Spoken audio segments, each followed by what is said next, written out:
ایک وقت آتا ہے انسان کے اوپر کہ اس کو رویوں کا سامنا کرنا پڑتا ہے، ان چیزوں کے اوپر اس کو سزا دی جاتی ہے جو دراصل اس نے نہیں کی ہوتی، لیکن اس کو اس طرح کے ماحول میں سے گزار دیا جاتا ہے جو کسی اور کی وجہ سے بنا ہوتا ہے، اور اس چیز کی پرواہ کسی کو بھی نہیں ہوتی۔ کبھی کبھی ایسا بھی ہوتا ہے کہ گھر کے بڑے بچے یا پھر گھر کے چھوٹے بچوں کی وجہ سے گھر کا ماحول بالکل تباہ ہو کے رہ جاتا ہے، اور جو بچے ان سب چیزوں سے بہت زیادہ افیکٹ ہو جاتے ہیں ان کی پرواہ کسی کو بھی نہیں ہوتی، بلکہ پرواہ اس انسان کی زیادہ کی جاتی ہے جس نے اس گھر کا ماحول تباہ کیا ہوا ہوتا ہے۔ کتنے خوش نصیب ہوتے ہیں نا ایسے بچے جن کا ہر حال میں خیال رکھا جاتا ہے، ان کی ہر غلط بات کو چھپا دیا جاتا ہے، ان کی ہر حال میں مدد کی جاتی ہے، چاہے وہ کسی اور کا حق مار کے ہی کیوں نہ ہو، اور اگر جس کا حق مارا جا رہا ہے اگر وہ اس چیز کے اوپر سوال کرے تو اس کو بھی چپ کروا دیا جاتا ہے کہ ان چیزوں پہ بات نہیں کرنی، اور ساتھ ساتھ یہ باتیں بھی کی جاتی ہیں کہ تمہیں اس سے بہتر ملے گا، یا جو چیز تمہاری تھی ہی نہیں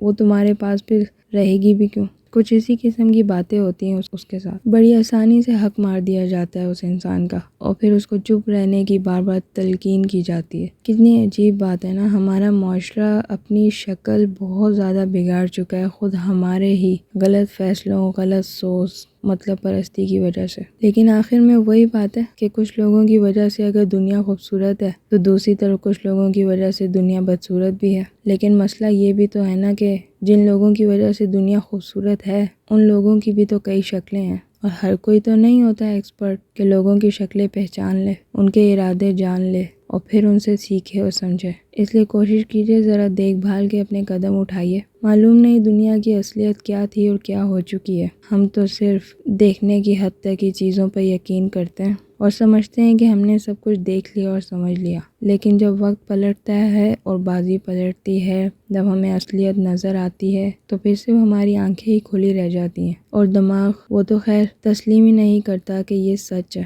اور اتنا بڑا دھوکہ ہم نے خود کھایا ہے۔ احتیاط کیجئے، لفظوں کی دنیا بڑی آباد ہے، اور ان لفظوں کی دنیا میں جب سچائی بیان کی جاتی ہے تو بہت دور کہیں کچھ لوگ چیخے بھی مارتے ہیں جب ان کے کانوں کے پردے پھٹ جاتے ہیں اس قسم کی سچائیاں سن کے۔